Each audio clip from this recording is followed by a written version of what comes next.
Okay, so what you want to do when you first get in is obviously, I already have my audio, but you're going to go and select the individual layers that you have your character in. Yes, they do have to be on separate layers. And the first thing that I did was I made sure that my character, specifically the part that I wanted to move, lined up with the audio. And I guess if you're not worried about it, you don't have to line it up right away, but it's better for keeping your movements organized if you just go ahead and make sure that everything is where it needs to be.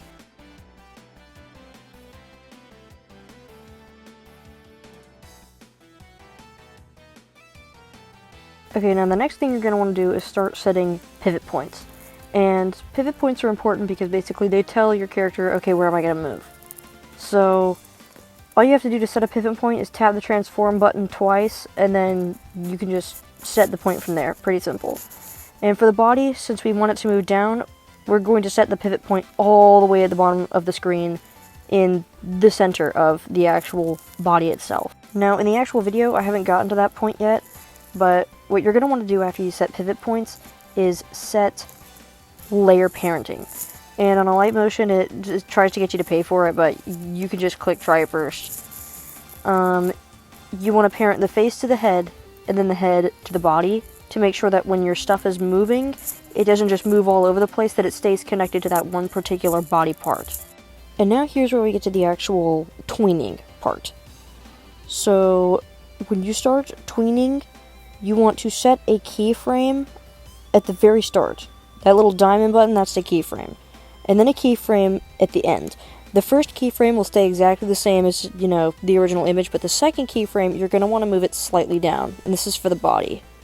And you'll notice that if we play the video back, it just moves down a little bit continuously, and it doesn't actually bounce, and that's where graphing comes in. What you want to do is you want to click on the little wavy graph, go to the bouncy one, and then set the bounciness.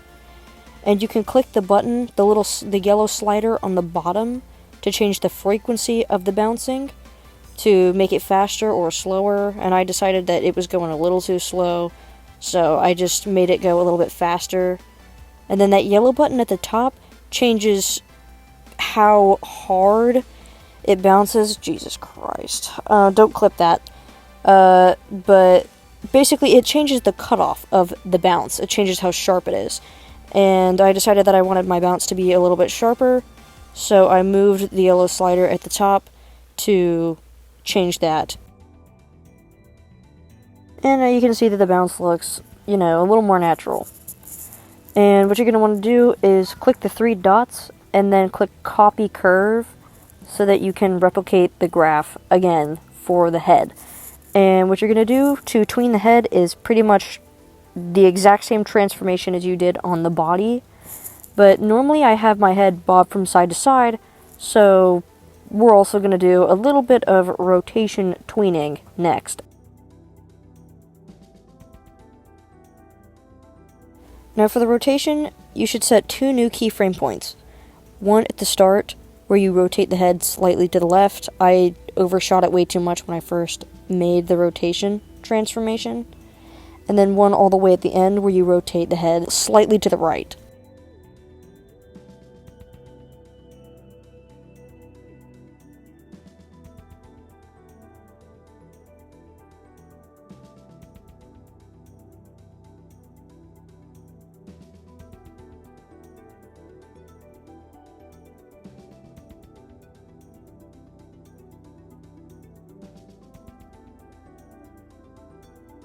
And this is how it looks when it's done.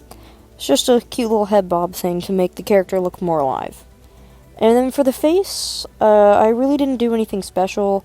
I just moved it down a little bit and then pasted the same graph that we used for the body for the face so that it would stay relatively connected to the actual head itself. And it just gives the whole thing more life and more movement. And since now the tweening is done, and this is the most basic tweening, no bending effects or anything, I select all 3 layers and then I put them into a group, and I just labeled this group Gluebird because I didn't want to lose track of it. And Then I used this little group layer to resize and move Gloobert to a different spot so that he takes up less of the screen. And yeah.